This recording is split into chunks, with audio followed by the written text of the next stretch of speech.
அதிமுகவும் தாவேகா கூட்டணி விரும்புறாங்க, எங்க கூட்டணிக்கு வருவாருன்னு நேரடியாக அழைப்பு விடுக்கிறாங்க. ஏங்க அவங்க ஏடிஎம்கேங்கிறது புரட்சி தலைவி அம்மா அவர்கள் உருவாக்கின ஒரு மாபெரும் எம்ஜிஆர் அவர்கள் உருவாக்கி அம்மா அவர்கள் பாதுகாக்கப்பட்டு என்னை போன்றவர்களுக்கு அரசியல் அடையாளம் கொடுத்த ஒரு கட்சி.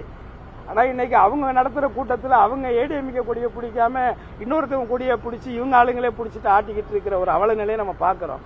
இதெல்லாம் யாருடைய தலைமையிலான ஒரு அவல நிலை அப்படின்னா எடப்பாடியினுடைய அவல நிலை தான். பதவிக்காக எதையும் செய்ய துணிந்தவர் எடப்பாடி என்பது இதன் மூலமாகவும் நிரூபணமாகிறது.